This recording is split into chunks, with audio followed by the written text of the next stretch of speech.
And we're back to learning Premiere Pro, and this time I'm going to show you how to blur the background of a video. With a simple clip right here, around 5 seconds. I don't want to blur the background.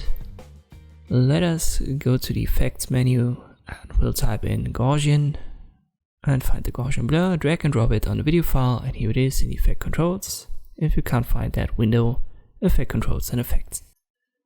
We can increase the blurriness, or we want to keep it sharp for the person in front. So we'll have to create a mask. Just click on the pen tool icon. Let me get down with the blurriness so that we can see everything sharp. I use a different zoom level, and now I create an outline. I press H to have the hand tool active, and then I can move around, and then I press P to have the pen tool active again and continue with the outline.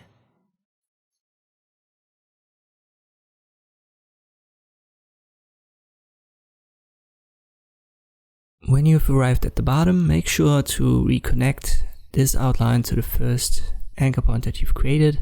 You will get this segmented line, which indicates that the outline is closed. And now if we make it blurry only, the mask is affected, but obviously we want to have the background, so I check inverted.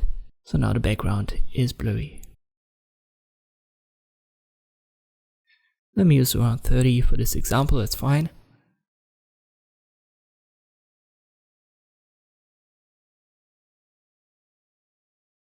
You can see at this point there is movement in the video, so the mask doesn't apply here anymore.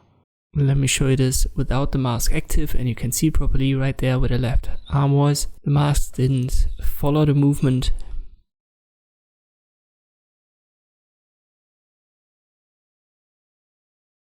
To make it follow, we can go back to the starting position of this clip.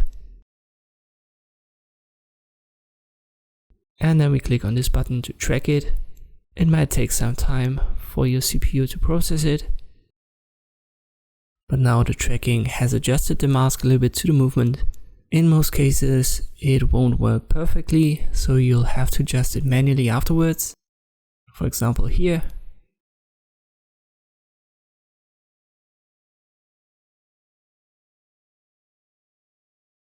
Just zoom in again, and then you can adjust these anchor points.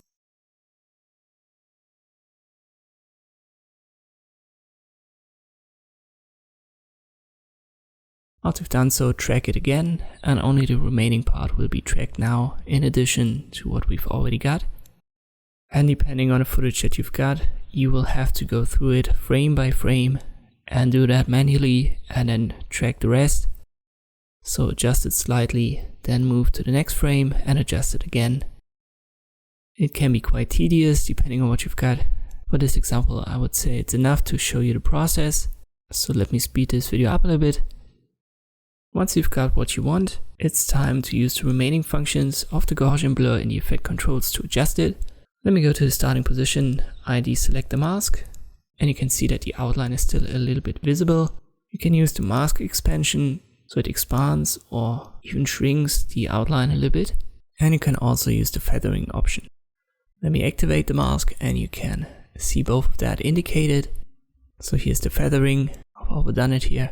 Let me get back to 0. And this disappears.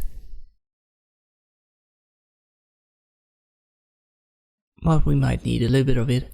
Around 20 should be fine. And for the mask expansion, you can see it as well when you use that and the mask is active. We still have kind of like a white halo where the outline is, and we can get rid of that by decreasing the mask opacity. So you have to use these parameters now to adjust it. As I've said, the first process is to create the outline, track it, adjust it manually, and then use these parameters to adjust it. And this can blur the background in a video using Premiere Pro. Thanks for watching, and I'll see you next time.